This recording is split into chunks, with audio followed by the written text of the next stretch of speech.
Imagine being at a museum and seeing an artifact that looks truly ancient, maybe some pottery shards or a sculpture fragment, something so old that it makes you think of Indiana Jones. And then imagine someone comes up to you and says, "Hey, can you guess how old this is? Is it 4,000 years old?"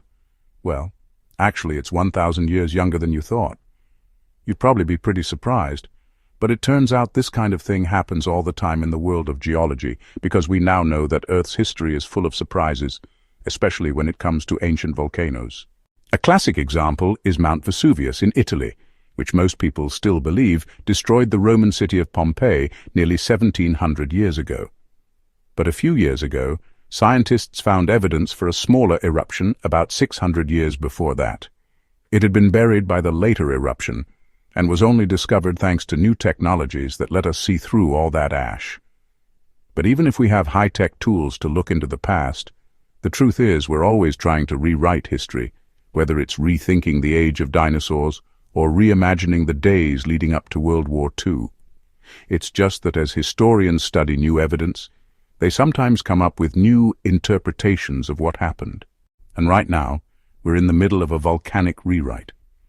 It's all because in recent years, geologists have figured out how to take clues from rocks and soil and use them to reconstruct how often ancient volcanoes erupted and when they did. They can even tell whether the eruptions were big or small. Basically, we're finally getting the whole story from the rocks themselves. Let's start with the basics.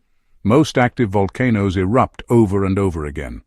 Even places like Mount Vesuvius that had major eruptions thousands of years ago are still rumbling along today.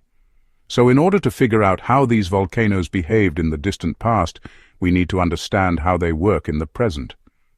Volcanoes happen when hot rock called magma squeezes up from deep inside Earth. When it reaches the surface, we call it lava. But before it gets there, it mixes with water and gases in the crust, and depending on how much of each they have, it can behave very differently. If there isn't much water, the result is a thick, sluggish lava that doesn't travel far before hardening into a new rock. But if there's a lot of water, the mixture becomes runny and can flow down the sides of the volcano like honey. The consistency of this magma affects how explosively a volcano erupts. Thick magma tends to trap gases inside, which builds up pressure until, boom, there's an explosion. Runny magma, on the other hand, lets gases escape more easily, which makes for a much less explosive eruption. Think of it like shaking a soda can. If it's full of thick syrup, the pressure will build up until the can explodes. But if the syrup is mixed with some water, the pressure will release as gas bubbles form and the liquid sloshes out harmlessly. Now, during big explosive eruptions, pieces of solid rock called tephra get thrown into the air. These can be small pieces of broken rock or even big boulders. And while they're falling back down to Earth, they carve out little craters on the volcano's slopes, making features called pyroclastic flows. As soon as those chunks hit the ground, they solidify and form layers of new rock. Scientists call them ignimbrites. So we know that explosive eruptions throw out tephra and create ignimbrites. But that's where the story usually ended. For a long time, geologists didn't know exactly how the explosive power of ancient volcanoes compared to today's, or how to tell how big different eruptions were. But thanks to new techniques, we're learning more about ancient eruptions than ever before. One way that scientists are reconstructing ancient eruptions is by studying ice. That's right, ice. In 2021, researchers collected ice samples from the Greenland ice sheet. They already knew that every year, winds whip across the barren summit of the volcano and pick up bits of rock from its surface. Then they get carried away and eventually melt into the ice sheet, creating little pockets of ancient rock. By carefully drilling into the ice, the team could recover that rock and find out where it came from and how long ago it was deposited there. This is useful because ice acts like a time capsule that captures everything that falls onto it. And when the ice finally melts, it leaves a record of all those materials at the bottom of the glacier. The researchers also dated the ice layers to figure out when the wind snatched up the rocks and brought them to their final resting place. This technique has allowed scientists to reconstruct small eruptions on Mount Ibu in Indonesia dating back centuries. Another new method focuses on the soil around volcanoes. As I mentioned earlier, explosive eruptions throw out lots of pulverized rock called ash. But those particles are so tiny that they can stay suspended in the atmosphere for months, traveling around the globe before they settle back down. When they do come down, they form a layer on top of the soil and mix in with it. And if we can find these layers, we can identify when a big eruption happened. For example, in 2018, a team of Italian researchers discovered a thin layer of ash in the Tuscan seabed that they dated back to the eruption of Mount Vesuvius in 79 AD.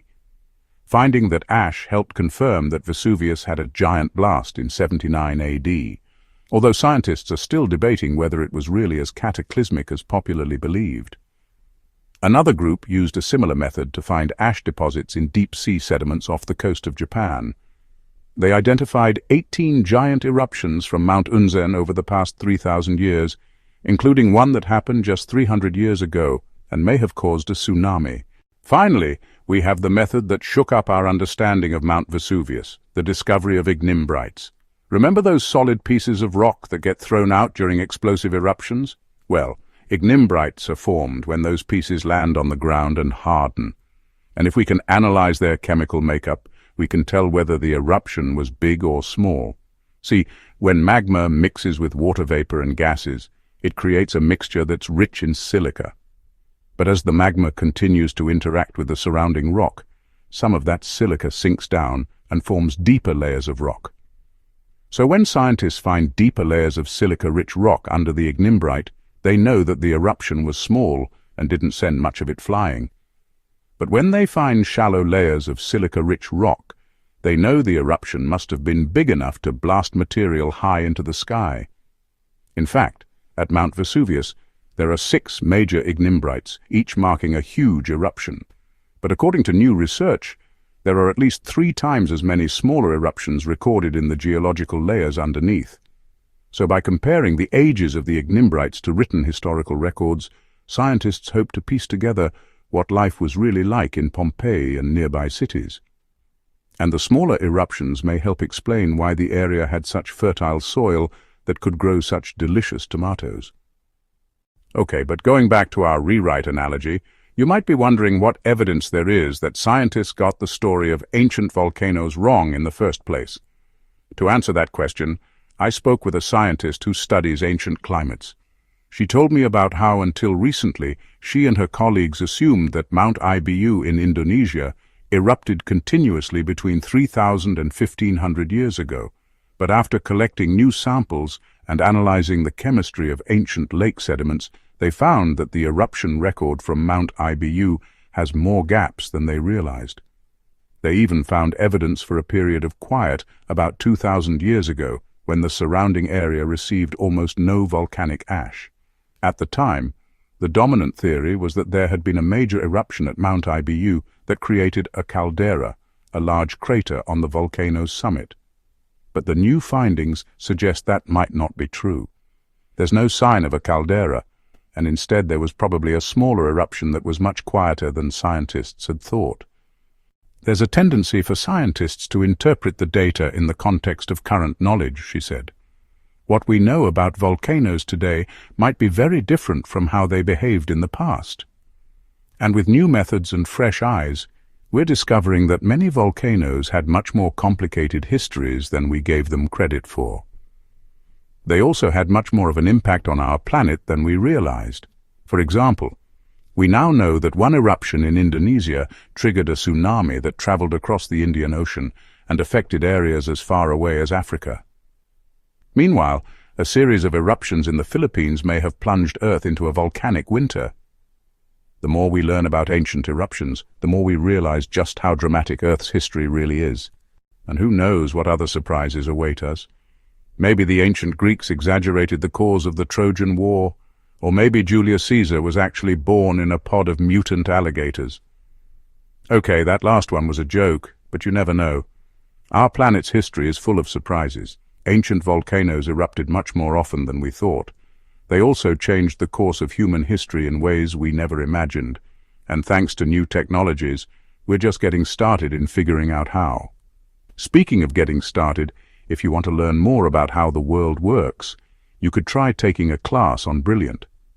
Brilliant is an online learning platform with thousands of lessons in science, computer science, and math. They offer classes for all levels, from beginners to advanced learners. So if you want to brush up on your knowledge or learn something entirely new, Brilliant has you covered. Thanks for watching this video.